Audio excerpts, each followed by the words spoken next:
الحديث كتاب الله وخير الهدى هدى محمد صلى الله عليه وسلم وشر الأمور محدثتها وكل محدثة بدعة وكل بدعة ضلالة وكل ضلالة في النار. أعوذ بالله من الشيطان الرجيم. وما أصابكم من مصيبة فبما كسبت أيديكم ويعفو عن كثير. عن أبي سعيد الخدري رضي الله تعالى عنه قال قال رسول الله صلى الله عليه وسلم أطعموا الجائع وفكوا العاني وعودوا المريض رواه البخاري. عن أبي سعيد الخدري رضي الله تعالى عنه قال قال رسول الله صلى الله عليه وسلم من يريد به خيرا يصب منه رواه البخاري. عن عائشة رضي الله تعالى عنها قالت ما رأيت الوجه عليه أشد من رسول الله صلى الله عليه وسلم رواه البخاري. সম্মানিত মসজিদের মুসল্লি, প্রশংসা আল্লাহর জন্য, শান্তি অবতীর্ণ হোক আল্লাহ রাসূলের উপর সাল্লাল্লাহু আলাইহি ওয়াসাল্লাম। আজ জুমার খুতবায় বক্তব্যের বিষয় মরণ। মরণ একদিন আসবেই। মরণের পূর্বে সাধারণত মানুষ অসুস্থ হয় কমবেশ। অসুস্থতা সম্পর্কে আমরা এক গুরুত্বপূর্ণ তথ্যবহুল বিবরণের চেষ্টা করব ইনশাআল্লাহুল আজিজ। এ মর্মে আল্লাহ তাআলা বলেন ওমা আসাবাকুম মিন মুসিবা ফাবিমা কাসাবাত আইদিকুম। তোমার উপরে যে বালা বিপদ মুসিবত অসুখ বিসুখ হয়েছে এসেছে, এটা হচ্ছে তোমার কর্মের বিনিময়। ওয়ায়াফু আন কাসীর, আরো বেশি আস্ত, তবে আল্লাহ অনেকটাই ক্ষমা করেন। তোমার উপরে যা এসেছে এটা তোমার কর্মেরই বিনিময়। কর্ম করনি তবুও আমি আল্লাহ তোমার উপরে চাপিয়ে দিয়েছি, বিষয়টি এমন নয়। মানুষের প্রতি অত্যাচার করা আল্লাহর কাজ নয়। আল্লাহ যাকে ভালো মনে করে সৃষ্টি করেছেন তাকে ক্ষতিগ্রস্ত করবেন এমন প্রয়োজন আল্লাহর নেই। প্রতিশোধ নেওয়ার প্রয়োজন আল্লাহর নেই। আল্লাহ তাআলা বলছেন তোমার যেসব দুনিয়াবী সমস্যা এসেছে, আসছে, আসবে, তুমি জেনে নাও এটা তোমার কর্মের বিনিময়। আরো মনে রেখো ওয়ায়াফু আন কাসীর, অনেক অনেক অনেক কর্ম আছে যা আল্লাহ ক্ষমা করে দেন, দুনিয়াবী ওই অন্যায়ের বিনিময় দেন, নইলে তুমি আরো বিপদগ্রস্ত হতে। মানুষ সারাদিন কি করে তা মানুষ জানে না। সন্ধ্যার সময় পুরো দিনের কর্ম হিসাব দিতে হলে মানুষ বুঝতে পারত আমি কি করেছি। আল্লাহ রাসূল বলছেন যে কুল্লু নাফসিন ফাবায়ু নাফসাহু ফামুবিকুহা আও মুহলিকু। প্রত্যেক মানুষ সকাল থেকে নিয়ে সন্ধ্যা পর্যন্ত নিজের জীবনকে ক্রয় বিক্রয়ের মধ্যে কাটায়। অনেকেই তাকে ধ্বংস করে, অনেকেই তাকে রক্ষা করে। প্রত্যেক মানুষই সকাল থেকে নিয়ে আবার ঘুমানো পর্যন্ত তার আত্মার সাথে সে একটা ক্রয় বিক্রয়ের কাজ করে। ঘুমানোর পূর্ব পর্যন্ত সে নিজেকে ধ্বংস করে, নইলে নিজেকে জাহান্নাম থেকে মুক্ত করে। তো মানুষ জানে না সে কত কি করছে, কিছু কিছু তার মনে থাকে।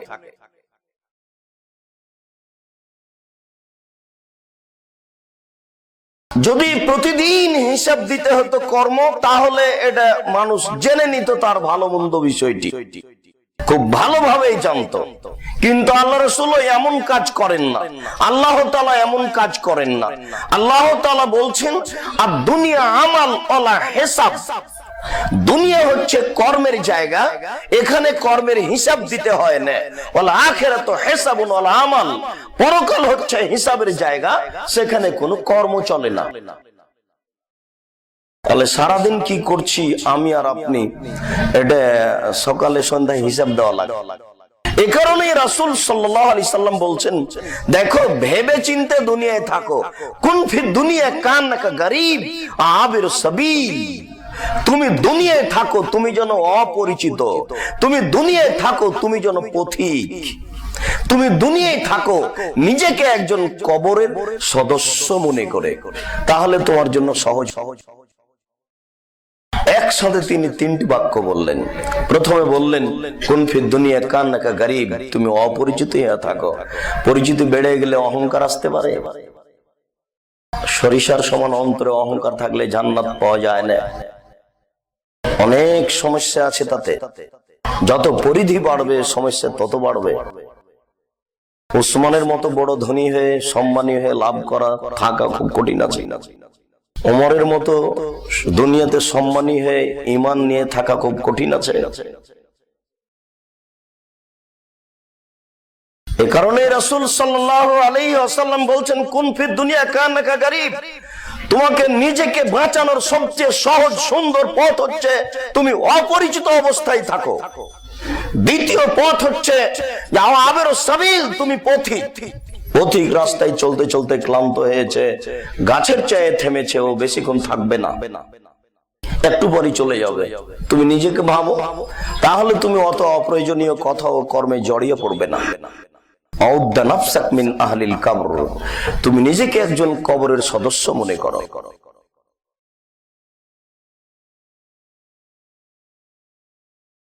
আমরা যেসব কর্ম ভোগ করছি আমাদের কর্মের বিনিময়, তবে অনেক কর্ম আল্লাহ তাআলা মাফ করে দেন।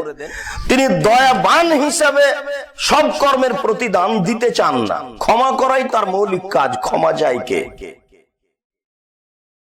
আল গফুর শব্দের অর্থ হচ্ছে যে কেউ অন্যায় করেছে তাকে অন্যায়ের বিনিময়ে শাস্তি দিলেন।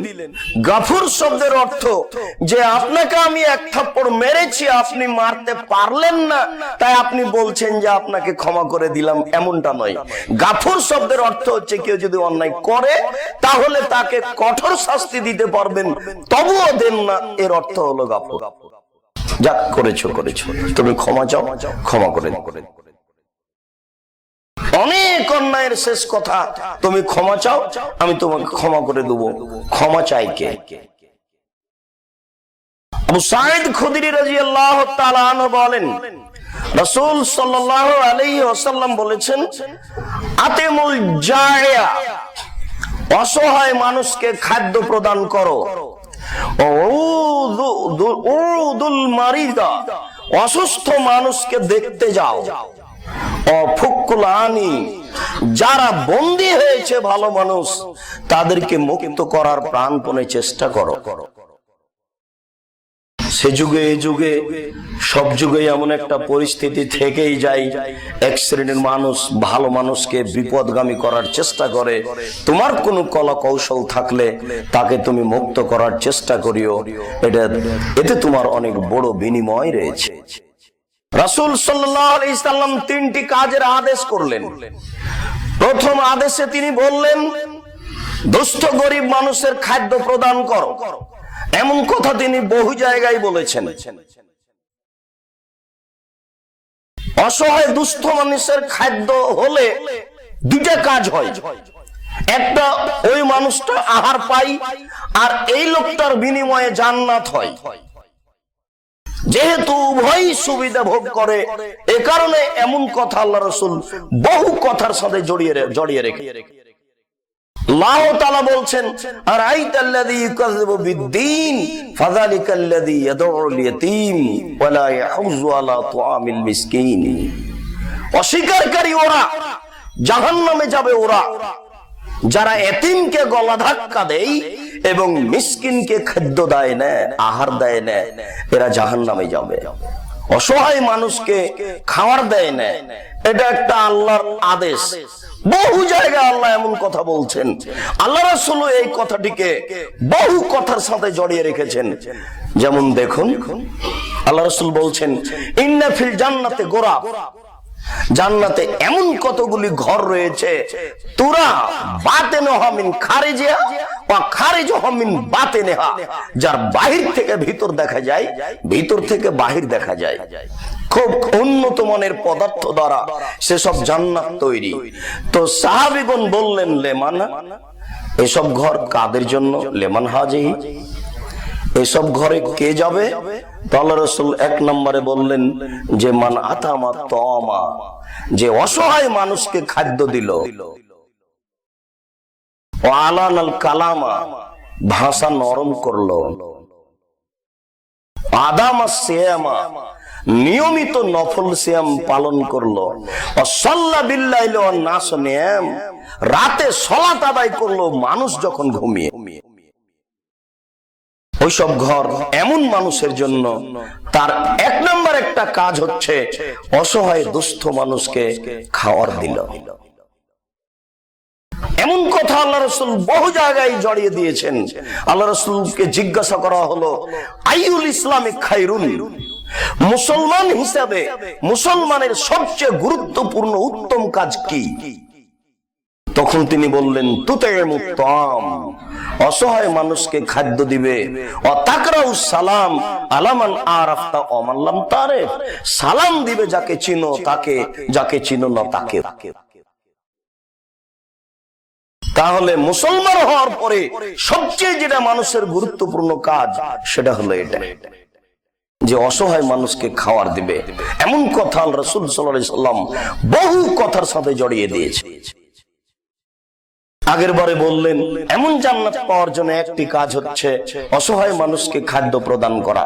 এখন বলছেন যে মুসলমান হওয়ার পরে সবচেয়ে ভালো কাজ হচ্ছে অসহায় মানুষকে খাদ্য প্রদান করা, আর চেনা অচেনা সবকে সালাম দেওয়া।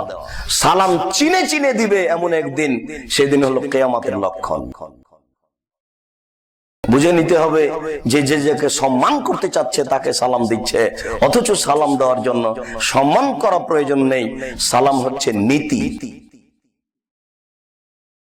একটা ঘরের আড় হওয়ার পরে আবার মুখামুখি হয়েছেন, সালাম দিতে হবে। বাড়িতে ঢুকছেন, সালাম দিতে হবে, ওটা একটা ভিন্ন জিনিস, ওটা নীতি। ওটা আমি কাকে চিনি আর কাকে চিনি না এই জন্য সালাম দেব, এ কথা নয়।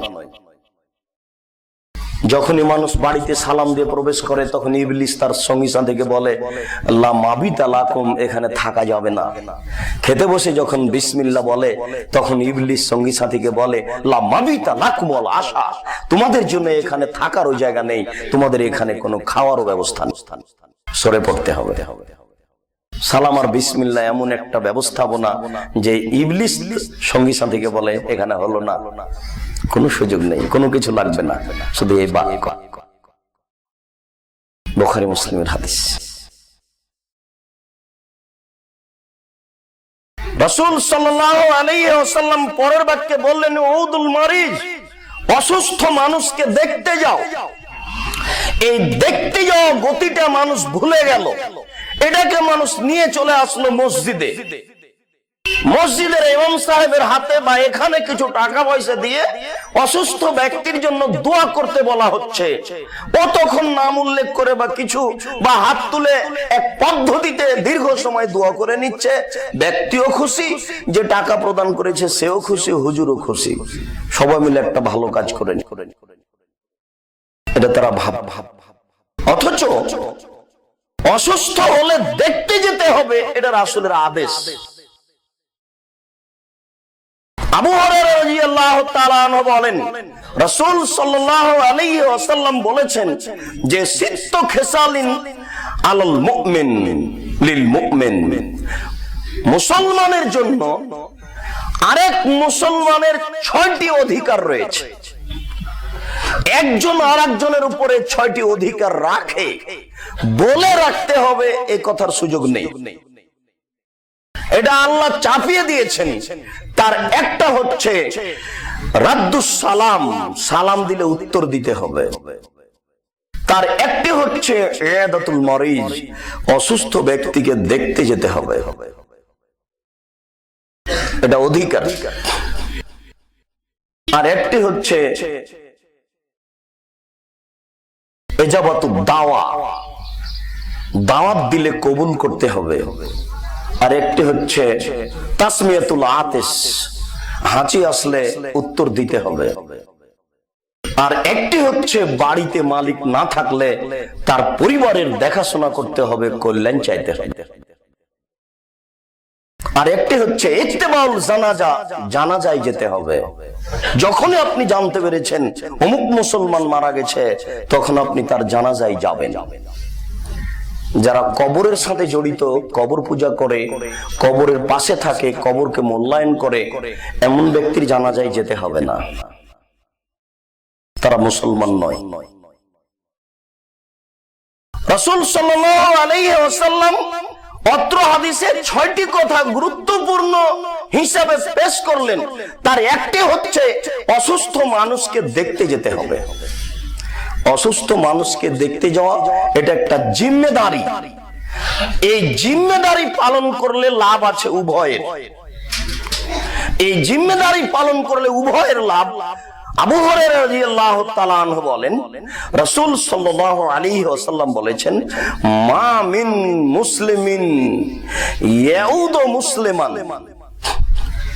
গুদওয়াতান, যখনই কোনো মানুষকে সকালে দেখতে যায়, যখনই কোনো মানুষ কোনো অসুস্থ মানুষকে সকালে দেখতে যায়, তো ইসাল্লি আলাইহি ৭০,০০০ ৭০,০০০ ফেরেশতা তার জন্য কল্যাণের দোয়া করে আল্লাহর নিকটে। আপনি যদি সকালে যান তাহলে সন্ধ্যা পর্যন্ত ৭০,০০০ ফেরেশতা আপনার পক্ষে হয়ে বলবে, আল্লাহ লোকটা ভালো কাজ করেছে, তুমি তাকে ক্ষমা করে দাও। ওয়াইন আদা মাসান, আর যদিও বিকেলে যায় তাহলে সকাল পর্যন্ত ৭০,০০০ ফেরেশতা তার পক্ষে হয়ে বলবে, আল্লাহ লোকটি ভালো কাজ করেছে, তুমি তাকে ক্ষমা করে দাও। আপনি যাচ্ছেন, এটা আল্লাহর একটা অতিরিক্ত দয়া। এমনিতেই নবী বলেছেন আপনি যেতে বাধ্য। মানুষ অসুস্থ হলে আপনি দেখতে যাবেন, এটা তার জিম্মেদারি। যে ব্যক্তি অসুস্থ হয়েছে আপনার এটা জিম্মেদারি ও হক রাখে যে আপনি তাকে দেখতে যাবেন। তো এই যে কষ্ট করে গেলেন, তাতে আপনার লাভ কি? আপনার লাভ অনেক বড়। আল্লাহ রাসূল এখানে আপনার লাভের কথা বলছেন। আয়েশা রাদিয়াল্লাহু তাআলা আনহা বলেন, আদাতু রাসূলিল্লাহ সাল্লাল্লাহু আলাইহি ওয়াসাল্লাম ইয়াউদা মারিজান, রাসূল সাল্লাল্লাহু আলাইহি সাল্লামের একটা গতি ছিল, একটা নীতি ছিল, তিনি অসুস্থ মানুষকে দেখতে যেতেন। ফাতালা আরাবিয়িন, একদিন তিনি এক পল্লীর মানুষকে দেখতে গেলেন। তাহলে বোঝা যাচ্ছে তিনি শহরে থাকতেন এবং পল্লীর মানুষকে দেখতে গেলেন, তাহলে পায়ে হেঁটে গেছেন। কত কিলোমিটার তার কোনো আলোচনা নেই, তবে এতটুক যে আবু হুরায়রা রাদিয়াল্লাহু তাআলা আনহু বলছেন, আল্লাহ রাসূলের নীতি ছিল অসুস্থ মানুষকে দেখতে যাওয়া। একদা তিনি একটা পল্লীর গ্রামের লোককে দেখতে গেলেন। ফাকালা লাহু, তাকে গিয়ে বললেন, লাবাস তাহুর, ইনশাআল্লাহ কোনো অসুবিধা নেই, ভালো হয়ে যাবে। তখন পল্লীর মানুষ অত পড়াশোনা নিয়ম নীতি বুঝে না, বলছে যে লা জি না হুম্মা আলাইয়া, আমার উপরে জ্বর খুব বেশি, ভালো হবে মানে বলেন কি আপনি? কাতুজিরু আলাইহিল কবর, কবর আমাকে দেখছে। পল্লীর মানুষ যা বুঝে তাই। আল্লাহ রাসূল বললেন আল্লাহ বাস তাহর ইনশাআল্লাহ, কোনো অসুবিধা নেই, ভালো হয়ে যাবে। তখন লোকটা বলছে জি না, কাদ হুম্মা আলাইয়া, আমার উপরে খুব জ্বর, কবর আমাকে এখন দেখছে, আমি কবরে গেছি এরকম অবস্থা। যখন এভাবেও বলল তখন আল্লাহ রাসূল বলছেন যে নাম, আচ্ছা ঠিক আছে, তুমি তাহলে যেটা বলছো সেটাই, আমি তো এটা বলিনি, আমি তোমাকে দেখতে এসেছি যে তোমাকে একটু সান্ত্বনা দিতে চাচ্ছি, আর বলছি তুমি নিরাশা হয়ো না, ইনশাআল্লাহ ভালো হয়ে যাও। আয়েশা রাদিয়াল্লাহু তাআলা আনহা বলেন, রাসূল সাল্লাল্লাহু আলাইহি সাল্লাম আদা মারিজান, যখন তিনি কোন অসুস্থ ব্যক্তিকে দেখতে যেতেন, ইয়ামসাহু আলাইহি বিয়াদিহি, তিনি তার হাতটা তার শরীরের উপরে বোলাতেন, তার গায়ে হাত দিয়ে বলতেন আযহিবিল বাস, আল্লাহ তুমি রোগ দূর করো, অশফে তুমি আরোগ্য দাও, আনতা শাফি তুমি আরোগ্য দাতা, লা শিফা কোনো আরোগ্য নেই, ইল্লা শিফাউকা শিফা তোমার আরোগ্যই চূড়ান্ত আরোগ্য, লা ইউগাদিরু সাকাম এমন ভাবে তুমি আরোগ্য দাও যাতে করে এর কোনো রোগই না থাকে। এটা রাসূল তার গায়ে হাত দিয়ে বলতেন, বুখারী মুসলিম। আপনি মসজিদে এটা করে নিলেন যে, এটা তো একটা নেহায়াত অন্যায় কাজ। সেই দিনের কথা মনে আছে, আল্লাহ তাআলা বলছেন ইয়া আইয়ুহাল্লাযীনা আমানু, হে বিশ্বাসীগণ, আতিউল্লাহ আল্লাহকে মান্য করো, আতিউর রাসূল রাসূলের আনুগত্য করো, ওয়ালা তুবতিলু আমালাকুম তোমরা তোমাদের আমল বাতিল করো না। এই আয়াত সবসময় ভাবতে হবে, মুখস্থ না থাকলে বলতে হবে মনে মনে যে উপরের দুইটি না টিকলে আমল বাতিল হয়। আল্লাহকে মান্য করো, রাসূলের আনুগত্য করো, তোমাদের আমল বাতিল করো না। কথাটি খুব জটিল ও কঠিন। বহু জায়গাতে আল্লাহ তাআলা বলছেন যে হে নবী আপনি বলুন, কুল ইন কুনতুম তুহিব্বুনাল্লাহ ফাত্তাবিউনি ইউহিব্বুকুম, হে মানুষ তোমরা আমার অনুসরণ করো, তাহলে আল্লাহ তোমাদের ভালোবাসবেন। এক, তোমাদের পাপ ক্ষমা করে দিবেন। দুই, তোমাদের জান্নাত দিবেন। তিন, তোমরা আমার অনুসরণ করো, তাহলে তোমাদের তিনটা কাজ হবে। এক, আল্লাহ তোমাদের ভালোবাসবেন। দুই, আল্লাহ তোমাদের পাপ ক্ষমা করে দিবেন। তিন, আল্লাহ তোমাদের জান্নাতে দিবেন। কিন্তু এমন কথা এখানে বললেন না। এখানে যদি এইভাবে বলতেন খুব ভালো হতো মনে হচ্ছে, কিন্তু তা নয়। এটা প্রয়োজন আছে। আল্লাহ তাআলা বলছেন যে আল্লাহকে মান্য করো, রাসূলের আনুগত্য করো, তোমাদের আমল বাতিল করো না। শেষ বাক্যটা যদি এমন হতো যে তাহলে তোমাদের পাপ ক্ষমা হবে, জান্নাতে যাবা, তাহলে হতো, কিন্তু তা তো নয়। আল্লাহ তাআলা এখানে কঠোর বাণী পেশ করলেন যে তোমরা আল্লাহকে মান্য করো, রাসূলের আনুগত্য করো, তোমাদের আমল বাতিল করো না। অসুস্থ মানুষকে দেখতে যেতে হবে, ওই কাজ যদি মসজিদে হয়ে যায় তাহলে আমল বাতিল হবে। তিনি নিজে অসুস্থ মানুষকে দেখতে যেতেন এবং অসুস্থ মানুষের গায়ে হাত বলিয়ে তিনি এইভাবে কথা বলতেন। অত্র হাদিসের আরেকটা গুরুত্বপূর্ণ অংশ, সময় সাপেক্ষে অন্যদিন আরো বিস্তারিত হবে।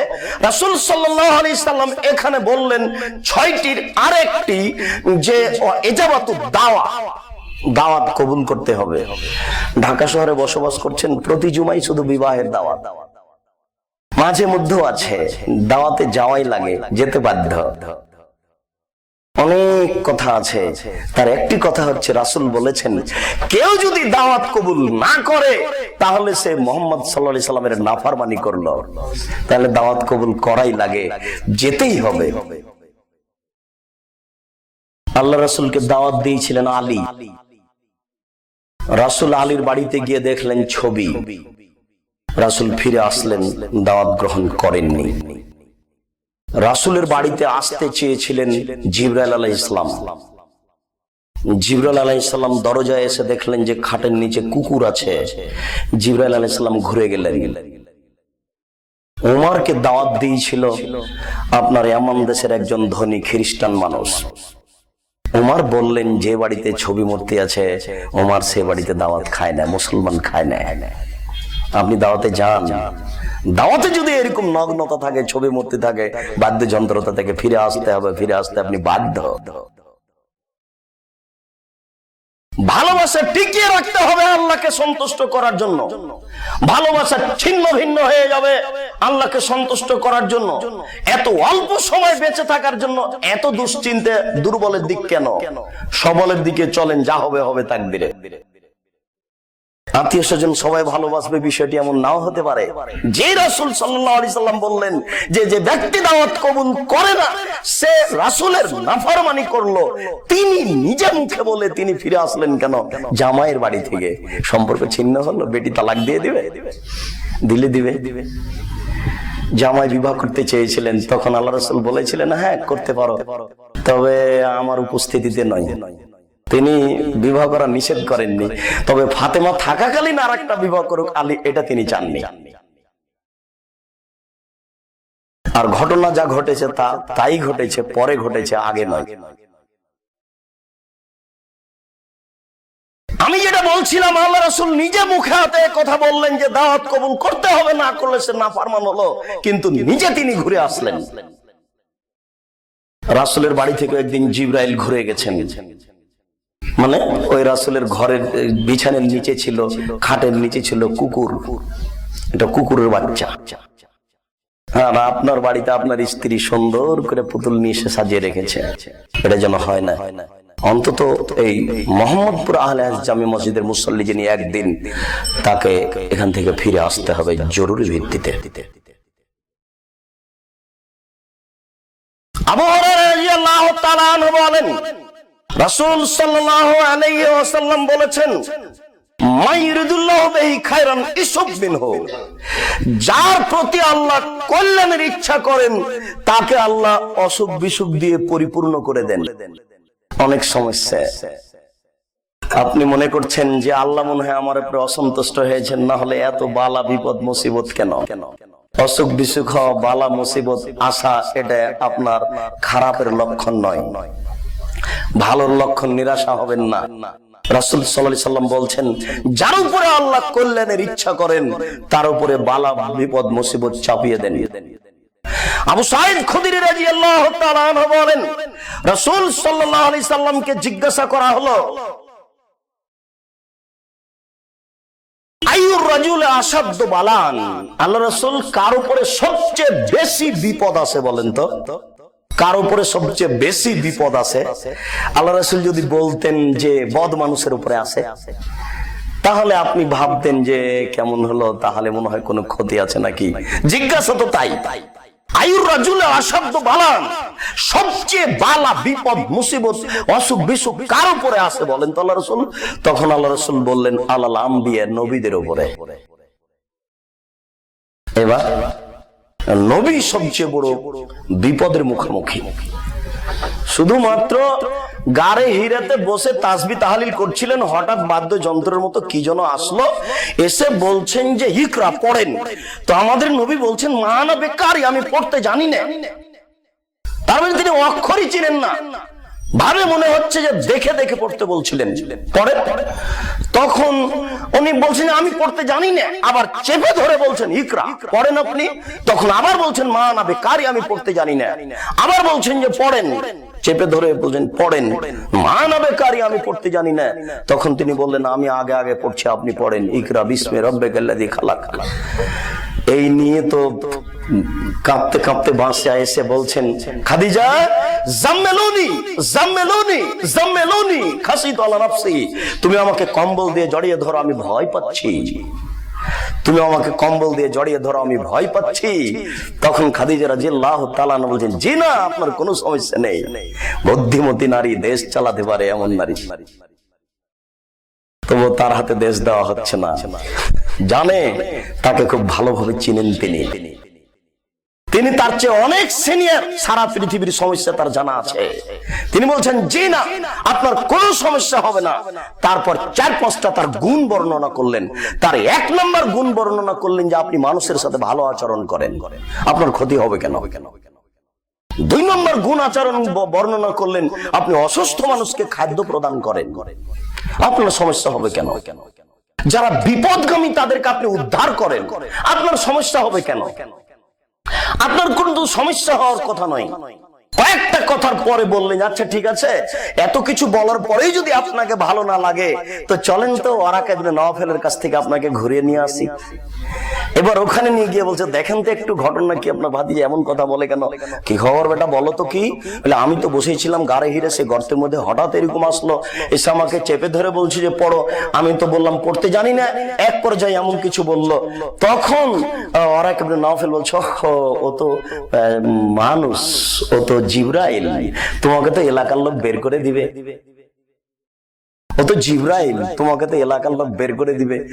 ও তো জিবরাইল, এ কথা বলার পরপরই তিনি বলছেন তোমাকে এলাকার লোক বের করে দিবে। তখনই বলছেন আমাকে এলাকার লোক বের করে দিবে, এই বাক্যটা তিনি মেনে নিতে পারছেন না।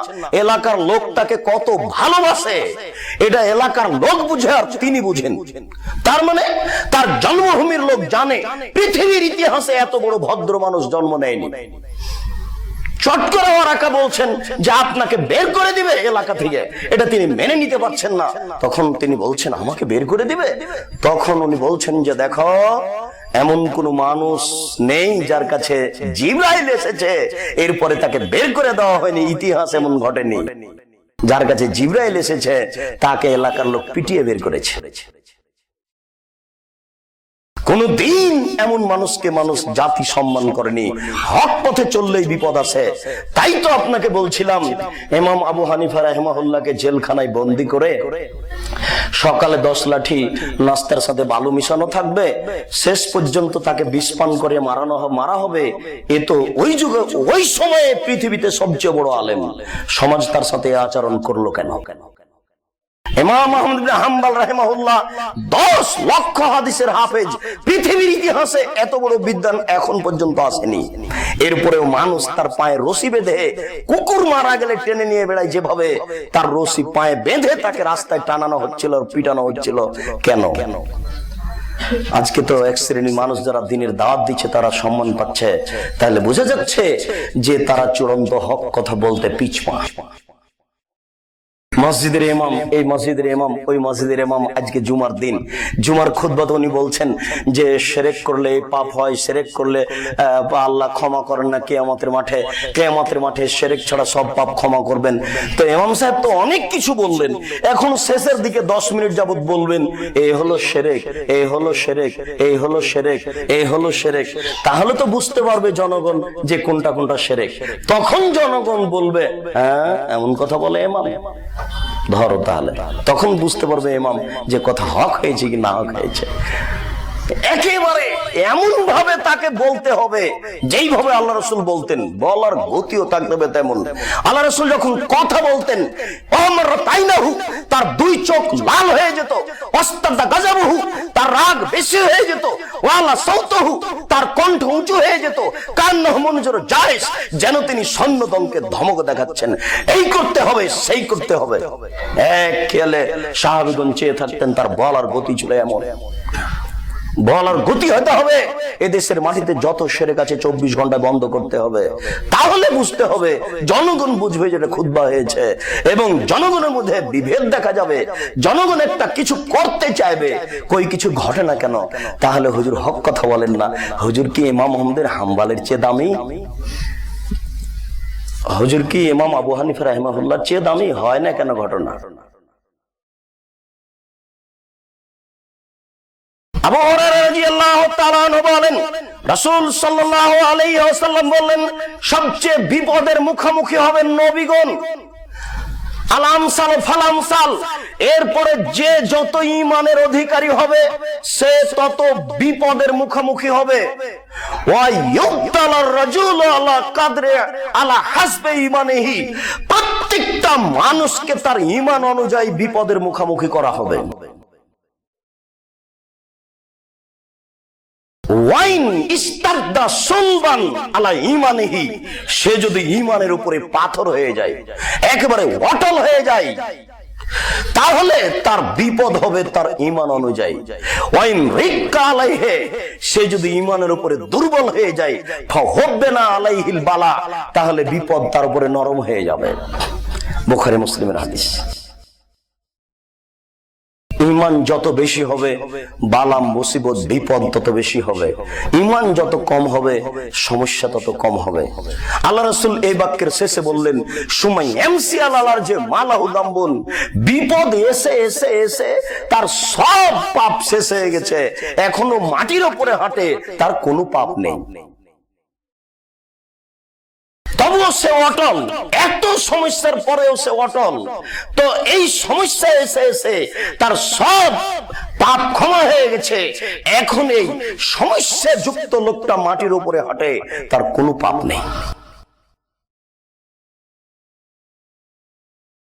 আয়েশা রাদিয়াল্লাহু তাআলা আনহা বলেন, রাসূল সাল্লাল্লাহু আলাইহি ওয়াসাল্লাম বলেছেন, ইন্না ইজামাল বালাই আলা ইজামিল ঈমান,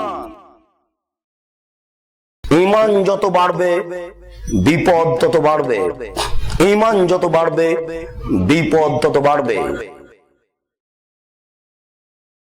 রাসূল সাল্লাল্লাহু আলাইহি ওয়াসাল্লাম বলছেন যে আল্লাহ তাআলা তাকে পরীক্ষা করবেন, ইয়াবতাল্লাহু তাআলা বিবালাইন, আল্লাহ তাকে বালা দিয়ে পরীক্ষা করবেন, হাত্তা ইয়ালকাল্লাহ, শেষ পর্যন্ত আল্লাহর সাথে সাক্ষাৎ করবে, ওয়া লাইসা লাহু দামবুন, তখন তার কোনো পাপ থাকবে না।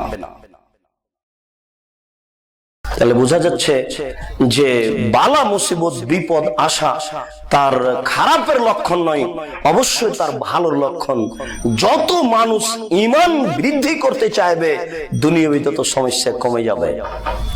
আপনি এখন বলছেন কি করি, টাকা পয়সা তো এখানে না রাখলে হয় না, তাহলে ঈমানের ঘাটতি, কি করি, ব্যাংকের চাকরিটা ছেড়ে দিলে ছেলে মেয়ে নিয়ে কি খাবো, তাহলে ঈমানের ঘাটতি। কি করা যায়, এসব ডেস্টিনি জিজিয়ান লাইফ ইন্স্যুরেন্স না করলে তো সংসার চলে না, তাহলে ঈমানের ঘাটতি। কি করা যায়, এমন আত্মীয় স্বজনের সাথে না চললে তো সম্পর্ক দুর্বল হয়ে যায়, তাহলে ঈমানের ঘাটতি।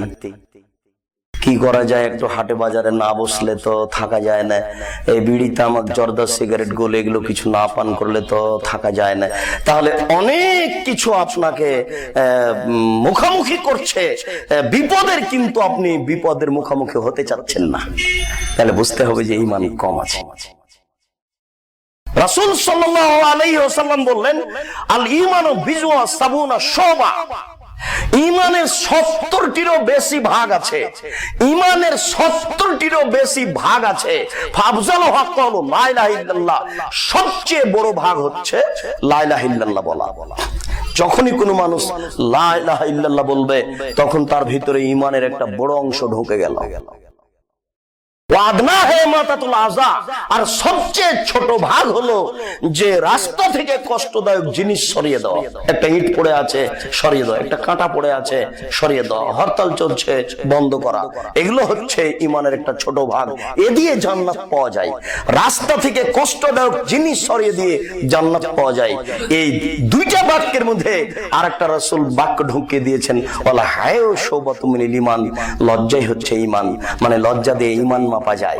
ঈমানের অনেক ভাগ আছে, আপনি ঈমানের উপরে যখন অটল হবেন তখন সবকিছু সংকীর্ণ হয়ে আসবে, সবকিছুই পরিস্থিতি একেবারে গুটিয়ে আসবে। মুহাম্মদ সাল্লাল্লাহু আলাইহি সাল্লাম খুব বড় সম্মানী ভালো মানুষ ছিলেন, যখন ঈমানে মজবুত হয়ে গেলেন তখন লোকজন বলল তাকে হত্যা করতে হবে, নইলে তাকে দেশ থেকে তাড়িয়ে দিতে হবে। ওর চাচি বলে যে কিরে মুহাম্মদ, তোর কাছে শয়তানটা আছে? যে জিবরাইল। তাহলে মুহাম্মদ কত ভালো ছেলে, চাচি সেটা সহ্য করে না, তোর শয়তানটা আছে। জিবরাইলকে শয়তান বলে। তো মুহাম্মদ সাল্লাল্লাহু আলাইহি সাল্লাম টলে যাননি, মসজিদের মুসল্লি। বিপদ আপনাকে যেন ঈমান থেকে না টলিয়ে দেয়, যত সমস্যা বেশি আসবে আপনি তাকে প্রতিহত করার চেষ্টা করুন প্রাণপণে, সমস্যা আসবেই। শুনুন, দুনিয়াবী সমস্যা দিয়ে জান্নাত কিনা যায়, এ কথাই কাফেররা বলেছিল। মুহাম্মদ কেমন মানুষ, মানুষকে এমন বিপদে ফেলেছে, প্রতারণা দিয়েছে মানুষকে যে জীবনের সর্ব ধরনের কষ্ট অবলম্বন করে জান্নাত পাওয়া যাবে। আরে ও প্রতারণা দিয়েছে জান্নাতের এমন মানুষগুলি বোকা, উমর, আবু বকর, সিদ্দিক, আরো 5 জন, যে দুনিয়ার সর্ব ধরনের কষ্ট স্বীকার করতে রাজি, ও জান্নাত পাওয়ার জন্য মুহাম্মাদের প্রতারণায় পড়েছে। তারা এই কথা বলতো। তাহলে বোঝা যাচ্ছে যে ইমানের উপরে টিকে থাকলে অনেক সমস্যা আসবে, বালা বিপদ মুসিবত বাড়বেই। বালা বিপদ মুসিবত আপনার পাপ মিটে যাওয়ার কারণ, নেকি হওয়ার কারণ। আল্লাহ আপনাকে কবুল করুক। আল্লাহ আলহামদুলিল্লাহ ওয়াহদা ওয়াসসালাতু ওয়াসসালামু আলা মান লা নবিয়্যা বাদা। আয়েশা রাদিয়াল্লাহু তাআলা আনহা বলেন, মা রাআইতু আশাদ্দা ওয়াজান আলাইহি মিন রাসূলিল্লাহ সাল্লাল্লাহু আলাইহি ওয়াসাল্লাম। আমি আল্লাহর রাসূলের শরীরে যে ব্যথা, জ্বর, আপনার তাপ, প্রখরতা যেটা অনুভব করলাম, আমি কোনোদিন কোন মানুষের এমনটা অনুভব করিনি। তিনি বলছেন, মাতা রাসূলুল্লাহ সাল্লাল্লাহু আলাইহি সাল্লাম বাইনা হাকিনাতি ওয়া জাকিনাতি, আল্লাহ রাসূল দুনিয়া থেকে বিদায় নিয়েছেন আমার এই থুতনি আর আমার এই কোলের মাঝে। অর্থাৎ তিনি আমার কোলে ছিলেন যখন তিনি দুনিয়া থেকে বিদায় নেন। তিনি বলছেন, আমি তার শরীরের জ্বর দেখার পরে, শরীরের তাপ দেখার পরে ফালা আকরাহ আলাইহে, আর কোনদিন কারো অসুখ বিসুখকে অপছন্দ করিনি। তার আগে তার ধারণা ছিল যে মানুষকে অসুখ হয়, বিপদে মানুষ পড়ে তার পাপের কারণে। যখন আল্লাহ রাসূলকে দেখলাম তার গায়ে এত জ্বর, মনে হচ্ছে যেন আমার উরু রান তার তাপে ফেটে যাবে, তখন আমার এই সন্দেহটা দূর হয়ে গেল যে ভালো মানুষ এরকম বিপদে পড়ে। তিনি তার শেষ বিবরণ এইভাবে পেশ করছেন যে তার সামনে একটা পানির বাটি ছিল, বারবার ওই পানির বাটিতে হাত দিচ্ছেন আর মুখের উপরে ভিজা হাতটা বোলাচ্ছেন, শরীরের উপরে বোলাচ্ছেন, শরীরটাকে ঠান্ডা করছেন। আর তিনি বলছেন, আল্লাহুম্মা আইন্নি আলাল মুনকারাতে ওয়া সাকরাতিল মাউতে, আল্লাহ তুমি আমাকে মরণের কাঠিন্যতার উপরে, মরণের কষ্টের উপরে সহযোগিতা করো। আমি খুব কষ্টের মধ্যে, আমি খুব কষ্টের মধ্যে, মরণের যে বিপদ আমার উপরে চেপেছে, এই বিপদের উপরে তুমি আমাকে সহযোগিতা করো। পৃথিবীর সবচেয়ে বড় মানুষ জিবরাইলও এসেছেন, মালাকুল মউতও এসেছেন। জিবরাইল এসেছেন, আপনার মালাকুল মউতও এসেছেন, অপেক্ষা করছেন মালাকুল মউত তার মরণের বিষয়টি বাস্তবায়ন করবেন কিনা। তখন আল্লাহ রাসূল জিবরাইলের দিকে লক্ষ্য করছেন, মানে জিবরাইলকে বলতে চাচ্ছেন, আল্লাহ রাসূল জিবরাইল পরামর্শ দাও, মালাকুল মউত অপেক্ষা করছে। তো জিবরাইল বলছেন যে আল্লাহ আপনাকে দেখার জন্য ব্যস্ত হয়ে আছে, আল্লাহ আপনার সাথে সাক্ষাৎ চাচ্ছে। তখন আল্লাহ রাসূল বলছেন, মালাকুল মউত অপেক্ষার কোনো কিছু নেই। এই কথা আসলো, ওই কথা আসলো, কঠিন পরিস্থিতিতে তিনি এই কথা বলছেন, এই কথা বলছেন আর এইভাবে বললেন শেষ মুহূর্তে, আল্লাহুম্মা গফিরলি ওয়ারহামনি ওয়াল হক ওয়াল হিকনি বিস সালিহিন, আল্লাহ তুমি আমাকে ক্ষমা করো, আমার প্রতি দয়া করো, যারা ভালো মানুষ তাদের আমাকে অন্তর্ভুক্ত করো। বারবার হাত দিয়ে তিনি পানি নিচ্ছিলেন। আয়েশা রাদিয়াল্লাহু তাআলা বলছেন, শেষবারে যখন পানি নিতে গেলেন এভাবে হাতটা উঠাচ্ছিলেন, এভাবে তার শরীরে মুখে হাতটা বোলাবেন, তার মুখ পর্যন্ত আসলো না, হাতটা ধীর নিচে পড়ে গেল, মানে শ্বাস এখন চলে গেল। শেষ বাক্য তিনি যেটা বলছিলেন সেটা হচ্ছে, আল্লাহুম্মা গফিরলি, আল্লাহ তুমি আমাকে মাফ করো, ওয়ারহামনি তুমি আমার প্রতি দয়া করো, ওয়াল হিকনি বিস সালিহিন যারা ভালো মানুষ তাদের অন্তর্ভুক্ত আমাকে করো। তিনিও ইব্রাহিম আলাইহিস সালামের সাথে হতে চাচ্ছেন, তিনিও যারা শহীদ ভালো মানুষ তাদের সাথে হতে চাচ্ছেন, তার কোনো সন্দেহ ছিল না, আপনাকে দেখাতে চাচ্ছেন। আপনিও যেন এমন বলেন। আয়েশা রাদিয়াল্লাহু তাআলার বিবরণে বোঝা যাচ্ছে যে তিনিও খুব মরণের কষ্ট পাচ্ছিলেন এবং তার গায়ে খুব জ্বর ছিল। আবু হুরায়রা রাদিয়াল্লাহু তাআলা আনহু বলেন, রাসূল সাল্লাল্লাহু আলাইহি সাল্লাম বলেছেন, মা মিন মুসলিমিন ইসিবু মিন মুসিবাতিন হাম্মিন ওয়ালা হুজনিন ওয়ালা গাম্মিন ইল্লা শাওকুহা, কোন মুমিনের উপরে কোন চিন্তা, কোন কষ্ট, কোন ব্যথা, কোন সমস্যা, এমনকি কোন মুমিনের গায়ে যদি কাঁটা ফুটে, পায়ে যদি কাঁটা ফুটে, এর বিনিময়েও তার পাপকে ক্ষমা করা হয়। অবশ্যই অসুখ হওয়া মন্দের কিছু নয়, এটা মনে করতে হবে। তবে নিরাশা হওয়া যাবে না। রাসূল সাল্লাল্লাহু আলাইহি সাল্লাম বলেছেন, মরণের সময়, অসুস্থ হওয়ার সময় কেউ যদি আলহামদুলিল্লাহ বলে, মায়াকুলু আলহামদুলিল্লাহ আলা মারিদিন, কেউ যদি অসুস্থ অবস্থায় আলহামদুলিল্লাহ বলে, তাহলে রাসূল বলছেন সে লোকটা সেই দিনের মতো হয়ে যায় যে দিন তার মা তাকে জন্ম দিয়েছিল, নিষ্পাপ হয়ে যায়। অসুখ বিসুখে নিরাশা হবেন না, জ্বর হলে নিরাশা হবেন না, চিকিৎসা করতে পারেন, এটা বৈধ। একজন মহিলা এসে আল্লাহ রাসূলকে বলল, আল্লাহ রাসূল আমার কাছে দুটা সমস্যা, একটা হচ্ছে আমি উল্টে পড়ে যাই, এটা মৃগী রোগ, আর আরেকটা সমস্যা আমি আমার কাপড় খুলে দিই, নগ্ন হয়ে যাই। আল্লাহ রাসূল বললেন যে ইন সাবিরতে ফাখায়, তুমি যদি ধৈর্য ধারণ করো তাহলে ভালো, আর তুমি যদি ধৈর্য ধারণ না করো তাহলে আমি দোয়া করব তোমার কল্যাণের জন্য। তখন মহিলাটি বলছে, আল্লাহ রাসূল আচ্ছা ঠিক আছে, এই বিপদটা আমার উপরে থেকে যাক, আমি ধৈর্য ধারণ করব, তবে আমি যে কাপড় খুলে দিই এই বিষয়টা আপনি আল্লাহকে বলুন যেন এমনটা না হয়। তখন আল্লাহ রাসূল বললেন আচ্ছা ঠিক আছে। এরপরে মহিলাটি চলে যাচ্ছে, আল্লাহ রাসূল বললেন যে মহিলাটি হলো জান্নাতি। অসুখ বিসুখ আপনার জন্য অকল্যাণ নয়, আপনার জন্য কল্যাণ। তবে অসুস্থ হলে মানুষকে নিরাশা হওয়া যাবে না। অসুস্থ হয়ে গেলে একেবারে বেগতিক কথা বলা হবে না। অসুস্থ হয়ে গেলে আপনার এইভাবে ভেঙে পড়া যাবে না। অবশ্যই অসুস্থ হওয়া মানুষের কল্যাণের কারণ। অসুস্থ আলহামদুলিল্লাহ, অসুস্থ মানুষকে দেখতে যেতে হবে। মমর্ষ অবস্থায় মানুষকে লা ইলাহা ইল্লাল্লাহ এই কালেমা স্মরণ করাতে হবে। এ ব্যাপারে আমাদের আরো অনেক আলোচনা আছে, সময় সাপেক্ষে আমরা এই বিষয়ে আরো বিস্তারিত আলোচনা পেশ করবো ইনশাআল্লাহ। মরণ কিভাবে এসে যায়, কিভাবে শ্বাস বের হয়ে যায়, আমরা এই বিষয়ে বলবো, এরপরে ধারাবাহিক আলোচনা হবে। আল্লাহ আমাদেরকে বিশেষভাবে অসুখ বিসুখ হলে যেন ঈমান থেকে দূরে সরিয়ে না দেয়, এ ব্যাপারে আমাদের সব মুসল্লির উপরে দাবি। আমরা এ ব্যাপারে অটল থাকবো, আল্লাহ আমাদের কবুল করুক।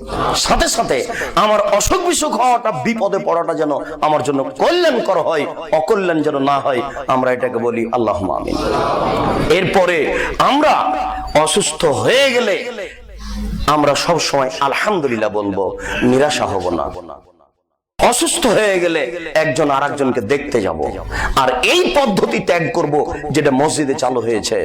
মসজিদে চালু হয়েছে, এটা করা যাবে না, এটা একটা নেহায়াত অন্যায়। রাসূল সাল্লাল্লাহু আলাইহি সাল্লাম অসুস্থ হয়েছিলেন, তখন অভিযোগ করলেন আল্লাহর কাছে। তো জিবরাইল আলাইহিস সালাম আসলেন আল্লাহ রাসূলের কাছে। জিবরাইল আলাইহিস সালাম এসে বলছেন, আপনি অসুস্থতার অভিযোগ করেছেন তাই না? আল্লাহ রাসূল বললেন, নাম, হ্যাঁ আমি অসুস্থতার অভিযোগ করেছি।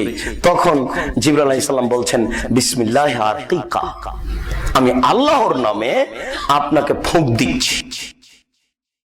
মিন কুল্লি শাইইন ইউযিকা, সব ওই কিছু হতে যা আপনাকে কষ্ট দিবে। অমিন কুল্লি রাজুলিন হাসিদিন ওয়াইন হাসিদিন, আর প্রত্যেক হিংসুকের চক্ষু হতে। ওই বদ নজর কিন্তু সত্য, অন্নাজর হাক্কুন, সবার সামনে বাচ্চা নিয়ে যাবেন না। আর যাদের বদনজর আছে বলে মনে করেন, তারা বলবেন আল্লাহ আমাকে রক্ষা করো, আমার জন্য কারো উপরে বদনজর না পড়ে। বাচ্চা ছেলে দেখলে আপনার ক্ষতি হয়ে যাবে, ফলগুলি আপনার দেখলে ফলের ক্ষতি হয়ে যাবে। আর নাজর হাক্কুন, বদনজর সত্য। আল্লাহ রাসূল বলছেন, জিবরাইল বলছেন, আল্লাহ আপনাকে বদনজর থেকে, হিংসুক লোক থেকে রক্ষা করুক। বিসমিল্লাহ আরকিকা, আমি আল্লাহর নামে আপনাকে ফুঁক দিচ্ছি। আয়েশা রাদিয়াল্লাহু তাআলা আনহা বলেন, আল্লাহ রাসূলের বাড়িতে কোনো ব্যক্তি অসুস্থ হলে ফায়ামসাহু বিয়াদিহি আলাইহি, নিজে হাত দিয়ে তিনি তার গায়ে হাতটা বোলাতেন। ওয়া ইয়াকরাউল মুআব্বিজাতাইন, সূরা ফালাক সূরা নাস পড়তেন। এটা আপনার প্রথম চিকিৎসা, এটাই আপনি প্রথমে শুরু করবেন। আয়েশা রাদিয়াল্লাহু তাআলা আনহা বলেন, যখন তার শরীরে খুব জ্বর বেশি হয়ে গেল, তখন তিনি নিজে নাস ফালাক পড়ছেন আর নিজের উপরে ফুঁক দিচ্ছেন। আমি তখন, উনি পড়তে পারছেন না শেষ মুহূর্তে, আমি নিজে নাস ফালাক পড়তে লাগলাম আর তার নিজের হাতটা তার শরীরে বোলাতে লাগলাম। মনে করলাম যে আমার হাতের চেয়ে তার হাতই বেশি পবিত্র। তার হাতটা নিজে ধরে তার মুখের উপরে, তার শরীরের উপরে বোলাচ্ছিলাম, ফিরাচ্ছিলাম, আর আমি সূরা নাস আর সূরা ফালাক পড়ছিলাম। চিকিৎসা হিসেবে সবচেয়ে গুরুত্বপূর্ণ ঔষধ হচ্ছে সূরা নাস আর সূরা ফালাক। আপনি পড়ে ফোঁক দিবেন। যে কোনো সমস্যায়, যে কোনো সমস্যা হলে আল্লাহ রাসূল তার পরিবারের এই কাজ করতেন। আল্লাহ আমাদেরকে সঠিকটা বোঝার তৌফিক দান করুন, আল্লাহুম্মা আমিন। আল্লাহ, যারা আমাদের মারা গেছে তুমি তাদের কবরের শাস্তি মাফ করো। আমরা যারা অসুস্থ তাদের তুমি আরোগ্য দান করো। আমরা যারা বেঁচে আছি তুমি তাদেরকে তোমার রাসূলের পদ্ধতি অনুযায়ী চলার তৌফিক দান করো। অসুস্থ মানুষকে যেন আমরা দেখতে যেতে পারি এই তৌফিক দান করো। অসুস্থ মানুষ যেন এরকম বেদাতি পথ অবলম্বন না করে এই তৌফিক দান তুমি দান করো। এই দাবি, এই দাওয়া তোমার দরবারে রেখে আজকের জুমার খুতবা এখানে শেষ করছি। সাল্লাল্লাহু আলাইহি ওয়াসাল্লাম।